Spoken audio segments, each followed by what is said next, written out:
2008년 햇살 가득한 대한민국 제주도의 한 해변에서 젊은 커플이 낭만적인 휴가를 즐기고 있었습니다.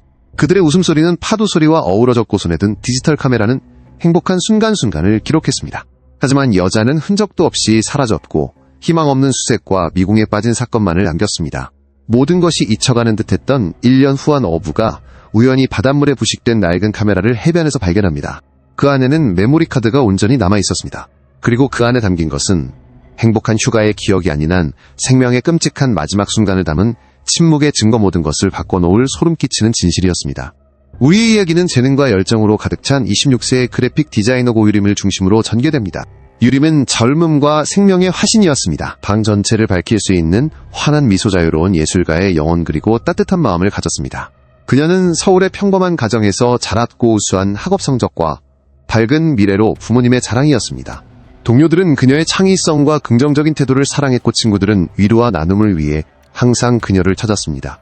유림의 삶은 완벽한 그림처럼 보였고 그 그림을 완성하는 마지막 조각은 그녀의 28세 약혼자 한지훈이었습니다. 한지훈은 성공한 건축가로 세련되고 차분하며 지적인 외모를 가진 남자였습니다. 그는 부유한 가정 출신으로 사회적 지위가 있었고 빠른 성공가도로 모든 이의 부러움을 샀습니다. 외부 세계에 그들은 이상적인 커플사랑과 성공의 완벽한 상징이었습니다. 지훈은 항상 사람들 앞에서 사려 깊은 남자친구인 척했고 유림에게 달콤한 관심을 보였습니다. 그는 종종 그녀에게 비싼 선물을 하고 고급 레스토랑에 데려갔으며 자신이 직접 디자인할 집과 예쁜 아이들이 있는 행복한 미래에 대해 항상 이야기했습니다. 하지만 닫힌 문 뒤에서 그들의 관계는 아무도 볼 수 없는 균열을 감추고 있었습니다. 2008년 여름 연애 3주년을 기념하기 위해 그들은 연인들의 천국인 제주도로 여행을 계획했습니다. 그것은 꿈같은 휴가여야 했고 감정을 다시 불태우고 백년 가약을 더욱 굳건히 할 기회여야 했습니다.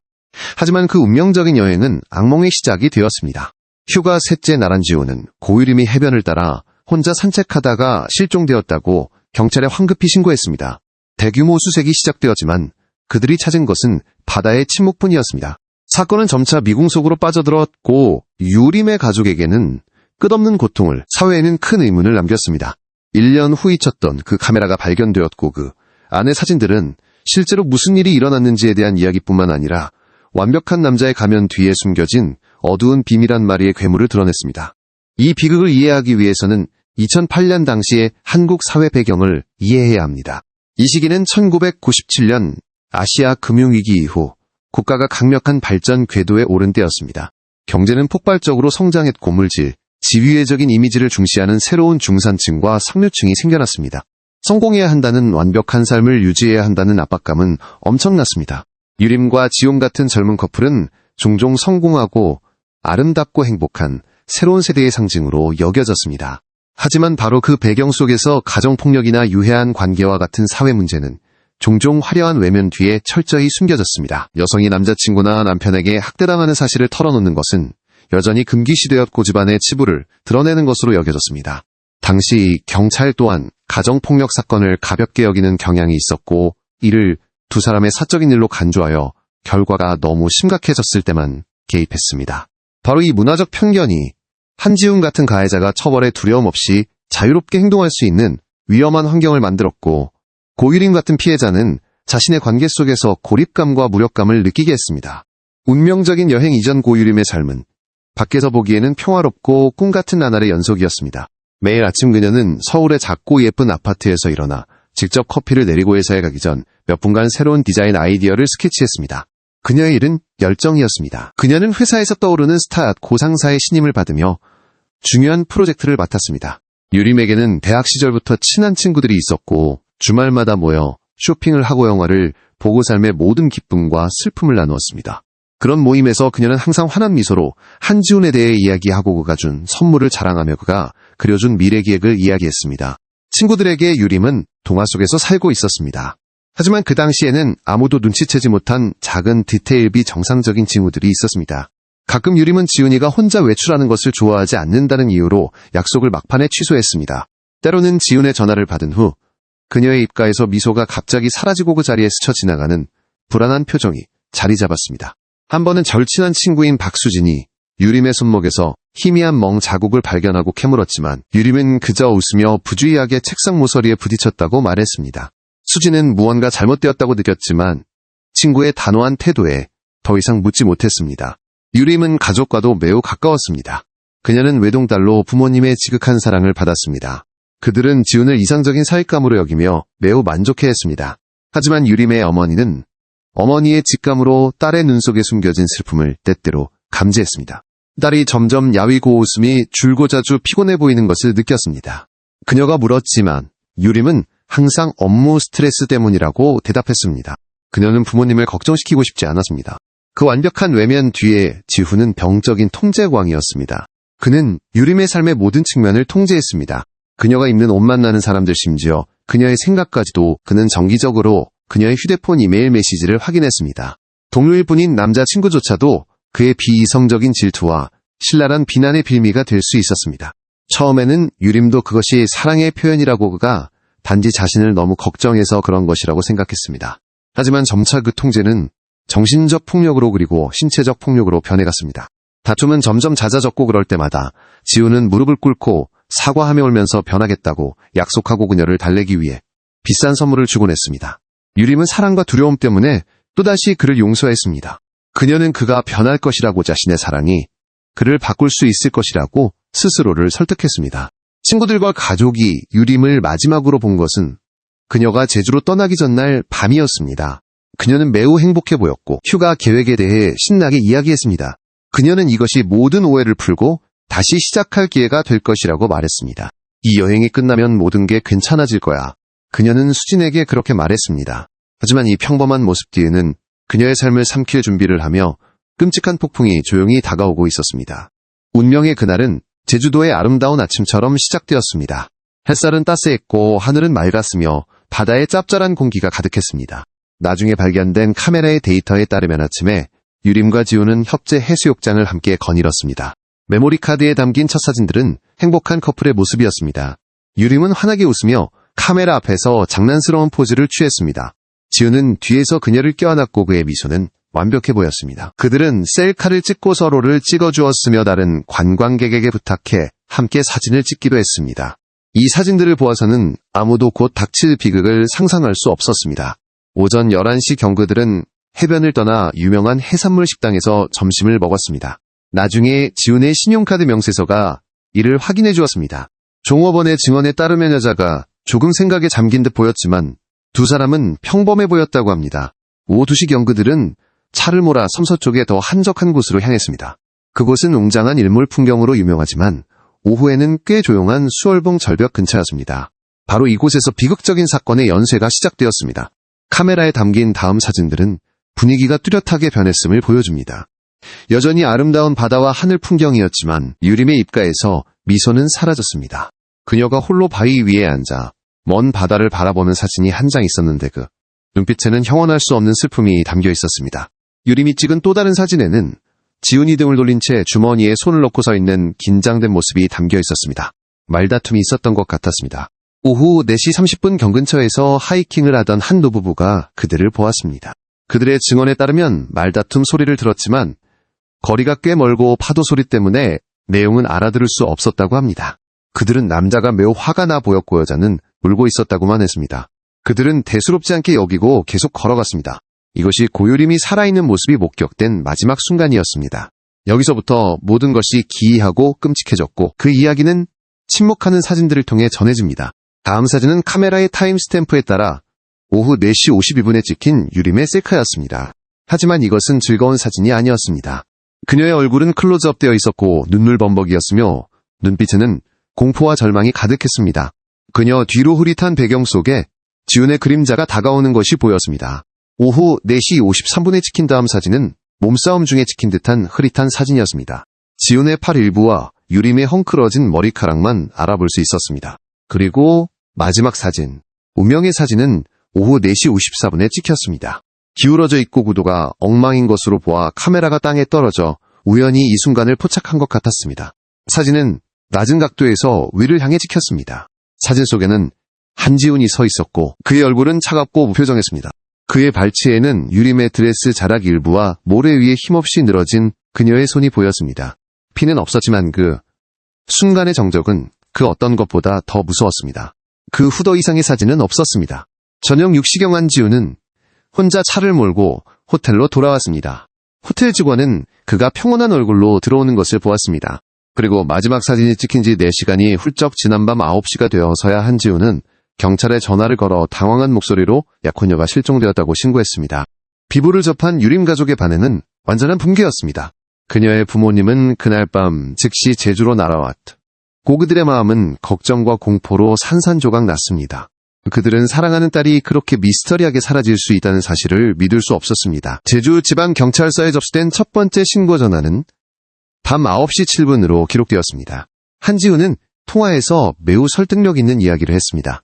그는 작은 다툼 후 유림이 마음을 진정시키기 위해 혼자 산책하고 싶어 했다고 말했습니다.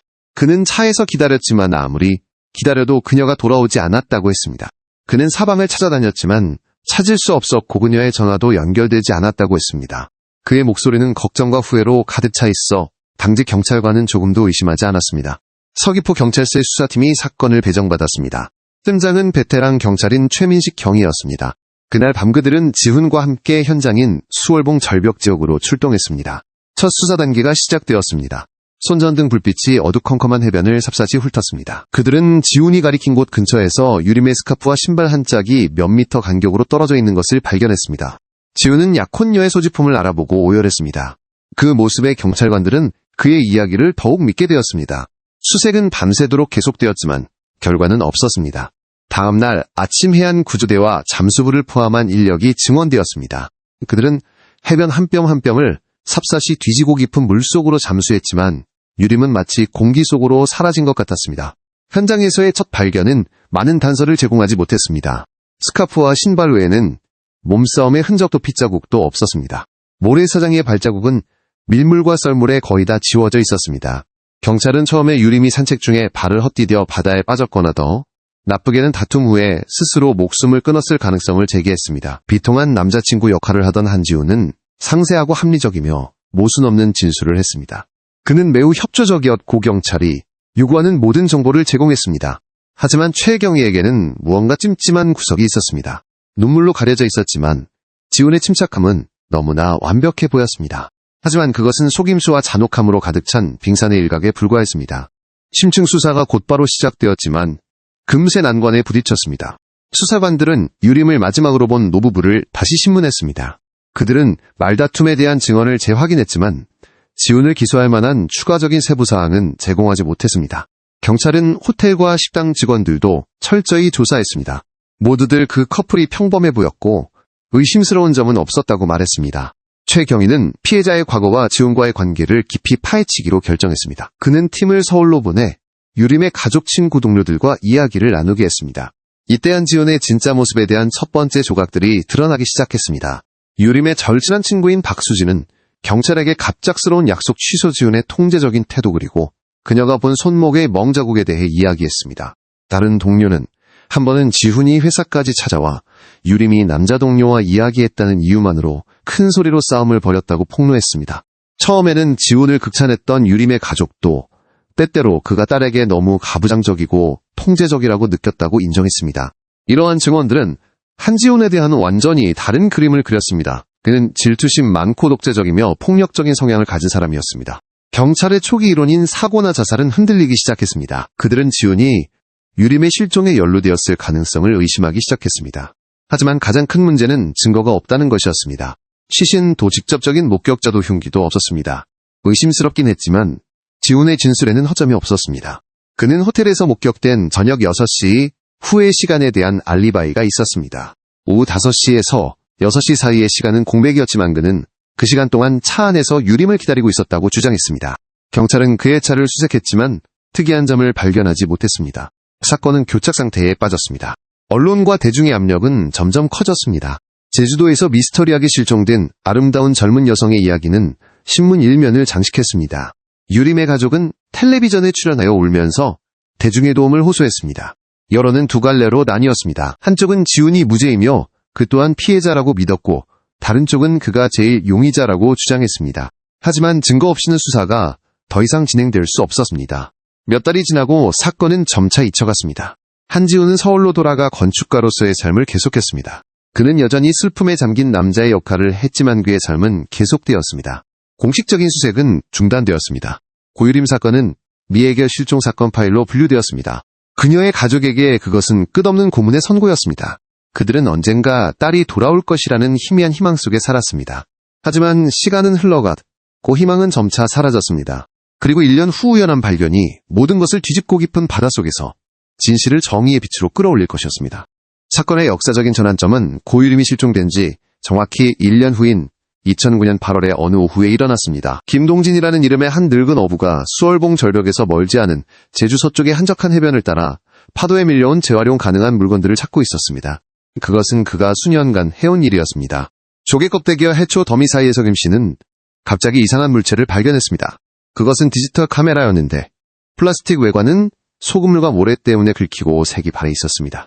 그것은 가치 없는 쓰레기 조각처럼 보였지만 무언가가 그것을 집어들게 만들었습니다. 그는 그것을 집으로 가져왔고 안에 무언가 살릴만한 것이 있는지 궁금해했습니다. 그는 조잡한 도구들을 이용해 조심스럽게 카메라를 열었습니다. 안은 녹슬고 심하게 손상되었지만 단 하나 슬롯 안에 보호되어 있던 작은 메모리 카드만은 예외였습니다. 김 씨는 메모리 카드를 꺼내 말린 후 자신의 낡은 컴퓨터에 꽂았습니다. 처음에는 컴퓨터가 카드를 인식하지 못했습니다. 그는 거의 포기할 뻔했습니다. 하지만 몇 번의 시도 끝에 갑자기 화면에 폴더 아이콘이 나타났습니다. 그는 떨리는 손으로 클릭했습니다. 수많은 사진 파일들이 나타났습니다. 그가 처음 연 사진은 식당에서 행복하게 웃고 있는 젊은 커플의 모습이었습니다. 그는 즉시 1년 전 실종되어 뉴스에 온통 도배되었던 그 소녀 고유림이라는 것을 알아차렸습니다. 그는 다음 사진들을 넘겨보며 이야기가 행복에서 긴장으로 그리고 공포로 점차 변해가는 것을 느꼈습니다. 그리고 그는 마지막 사진들을 보았습니다. 눈물 범벅인 유림의 얼굴 사진, 몸싸움의 흔적이 담긴 흐릿한 사진, 그리고 마지막 차갑고 끔찍한 사진. 늙은 어부의 심장이 멎는 것 같았습니다. 그는 자신이 살인사건의 열쇠를 쥐고 있다는 것을 알았습니다. 그는 즉시 메모리 카드를 들고 가장 가까운 경찰서로 갔습니다. 경찰관들의 초기 반응은 회의적이었습니다. 1년이 지났고 그런 중요한 증거가 우연히 나타났다는 것이었습니다. 하지만 그들이 메모리 카드를 컴퓨터에 꽂고 그 사진들을 보았을 때 모든 회의감은 사라졌습니다. 이 사건에 내내 시달려왔던 최민식 경위가 즉시 호출되었습니다. 그가 사진들 특히 마지막 사진을 보았을 때 그는 한지훈에 대한 자신의 직감이 완전히 옳았다는 것을 알았습니다. 카메라는 유일한 목격자가 되었고 파도와 시간을 넘어 진실을 이야기하는 침묵의 목격자였습니다. 이 발견이 유림의 가족에게 미친 영향은 말로 다 할 수 없었습니다. 그들은 딸이 살해당했다는 사실을 확실히 알게 되어 극심한 고통을 겪는 동시에 마침내 진실이 밝혀졌다는 안도감을 느꼈습니다. 상실의 고통은 이제 분노와 정의에 대한 갈망과 뒤섞였습니다. 수사의 방향은 완전히 바뀌었습니다. 실종 사건에서 그것은 공식적으로 살인사건 수사가 되었고 유일한 용의자는 다름 아닌 한지훈이었습니다. 메모리 카드에서 발견된 충격적인 사실은 수사의 극적인 새 장을 열었습니다. 디지털 포렌식 전문가들이 동원되어 사진의 모든 세부 사항을 분석했습니다. 그들은 가능한 한 선명한 이미지를 복원했을 뿐만 아니라 각 사진 파일에 숨겨진 메타데이터까지 분석했습니다. 마지막 사진들에 찍힌 초단위의 정확한 타임스탬프는 한지훈이 만들어낸 알리바이를 완전히 깨뜨리는 반박할 수 없는 증거가 되었습니다. 그는 오후 5시부터 차에 앉아 있었다고 주장했지만 사진들은 몸싸움과 유림이 공격당한 후의 순간이 오후 4시 54분에 일어났음을 보여주었습니다. 그 6분의 시간은 범죄를 저지르기에 충분한 시간이었습니다. 더욱이 이미지 분석 전문가들은 마지막 사진을 확대하고 선명하게 처리했습니다. 그들은 지훈의 얼굴에서 공황이나 두려움이 전혀 없이 오히려 범행을 저지른 후에 소름 끼치는 냉정함과 잔혹한 만족감을 확인할 수 있었습니다. 이 새로운 증거에 직면한 관련 인물들의 반응은 모든 진실을 드러냈습니다. 다시 소환되어 사진들을 보게 된 한지훈은 완전히 무너졌습니다. 그가 1년 동안 완벽하게 쓰고 있던 가면이 산산조각 났습니다. 그는 창백해지고 떨며 말을 잇지 못했습니다. 자신감 있고 침착한 모습은 사라지고 정체가 탄로난 살인자의 두려움만이 남았습니다. 항상 그를 믿고 보호해왔던 지훈의 가족 역시 충격에 빠져 진실을 믿을 수 없었습니다. 반대로 유림의 가족은 고통스러웠지만 정의를 위해 싸울 새로운 힘을 얻었습니다. 사진들은 그들의 최악의 두려움을 확인시켜 주었지만 동시에 가해자를 법정에 세울 무기를 주었습니다. 이 발견은 새로운 질문을 제기했습니다.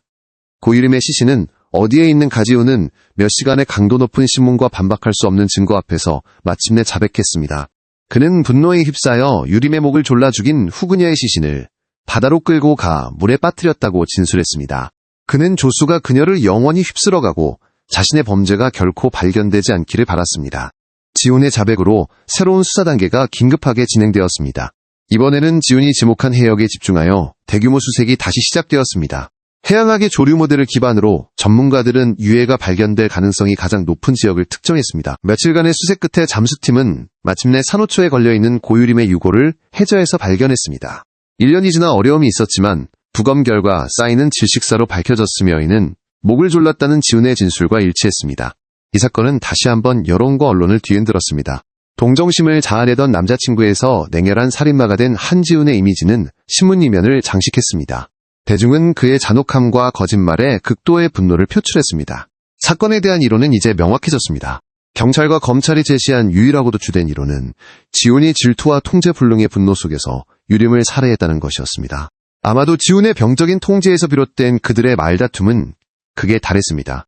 유림이 헤어지겠다고 위협하거나 그의 통제에 저항했을 때 지훈의 폭력적인 본성이 폭발했습니다. 그는 그녀를 공격하고 살해한 후범죄를 은폐하기 위해 실종이라는 정교한 연극을 꾸몄습니다. 사건 분석에 참여한 범죄심리 전문가들도 이에 동의했습니다. 그들은 지훈의 행동이 심리적 통제에서 신체적 폭력으로 그리고 결국 살인으로 이어지는 가정폭력의 전형적인 예라고 지적했습니다. 그가 1년 동안 완벽하게 범죄를 은폐하고 연기할 수 있었다는 점은 그가 공감 능력 부족 거짓말 타인의 생명경시를 특징으로 하는 반사회적 인격장애를 앓고 있을 수 있음을 시사했습니다. 한지훈의 재판은 전국적인 관심을 끄는 사건이 되었습니다. 검찰 측은 메모리 카드를 반박할 수 없는 증인으로 내세워 탄탄한 사건을 제시했습니다. 유림의 마지막 사진들이 법정의 대형 스크린에 상영되자 소름 끼치는 침묵이 흘렀습니다. 지훈의 자백과 시신 발견은 증거를 더욱 확고히 했습니다. 변호인 측은 형량을 줄이기 위해 그것이 계획된 살인이 아닌 순간적인 분노에 의한 우발적 살인이라고 주장하려 했습니다. 하지만 1년 동안 이어진 지훈의 체계적이고 교활한 범죄 은폐 행위는 이 주장을 완전히 반박했습니다. 마침내 법원은 한지훈에게 살인 및 시신 유기 혐의로 유죄를 선고했습니다. 그는 범죄의 잔혹성과 계획성을 반영하여 무기징역을 선고받았습니다. 관련된 사람들의 삶은 영원히 바뀌었습니다. 유림의 가족은 정의를 찾았지만 자식을 잃은 슬픔은 결코 가시지 않았습니다. 그들은 자신들의 비극을 의미 있는 행동으로 바꾸기 위해 고유림의 이름을 딴 재단을 설립하여 가정폭력 피해자들을 돕기 시작했습니다. 지훈의 가족 또한 수치심과 죄책감 속에서 무너졌습니다. 이 사건은 제주 지역 사회에 깊은 영향을 미쳤고 천국 같은 곳에서도 범죄의 어둠이 도사리고 있음을 상기시켜 주었습니다. 고유림의 사건은 아직 완전히 끝나지 않았습니다. 한지훈은 현재 보안 등급이 높은 교도소에서 복역 중입니다. 그는 여러 차례 항소했지만 모두 기각되었습니다. 감옥에서 그는 고립된 생활을 하며 누구와도 교류하지 않습니다. 유림의 가족에게 무기징역 선고는 지훈이 자유로워질 날을 걱정하지 않아도 된다는 것을 의미합니다. 그들은 딸의 이름을 딴 재단을 계속 운영하며 젊은이들 사이에서 데이트 폭력에 대한 인식을 높이기 위한 강연과 캠페인을 조직하고 있습니다. 유림의 어머니는 강력한 활동가가 되어다른 젊은 여성들에게 유해한 관계의 징후에 대해 경고하기 위해 딸의 이야기를 자주 공유합니다. 최근 이 사건에 새로운 진전은 없었지만 유림의 이야기는 많은 사람들의 기억 속에 여전히 살아있습니다. 그녀의 가족은 언젠가 사회가 더 이상 비슷한 비극을 겪지 않고 어떤 여성도 침묵 속에서 폭력을 견디지 않기를 여전히 희망하고 있습니다. 이 사건은 한국 사회에 값비싼 교훈을 남겼습니다. 그것은 가정폭력의 위험성과 조기 경고 신호를 인식할 필요성을 드러냈습니다. 이 사건의 주된 미스터리는 누가 그랬는가 뿐만 아니라 왜 젊고 똑똑하며 충분한 지원을 받을 수 있었던 한 여성이 유해한 관계에서 벗어날 수 없었는가였습니다. 그 답은 가해자가 피해자에게 가하는 교묘한 심리적 조종고리 그리고 공포에 있습니다. 이 사건은 또한 범죄 해결에 있어 디지털 증거의 힘을 보여주었습니다. 그 카메라가 없었다면 한지훈의 범죄는 영원히 바닷속에 묻혔을지도 모릅니다. 이는 한국 경찰이 디지털 포렌식 기술에 더 많이 투자하게 만들었 고전자 증거 수집 및 보존의 중요성을 강조했습니다. 만약 당신이나 당신의 지인이 통제나 학대의 징후가 있는 관계에 있다면 도움을 구하십시오. 침묵하지 마십시오. 신뢰하는 친구, 가족과 이야기하거나 가정폭력 피해자 지원을 위한 핫라인이나 기관에 연락하십시오. 고유림의 이야기는 비극이지 만동시의 경고입니다. 우리 모두 함께 사랑의 통제와 공포가 아닌 존중과 안전을 의미하는 사회를 만들어 갑시다.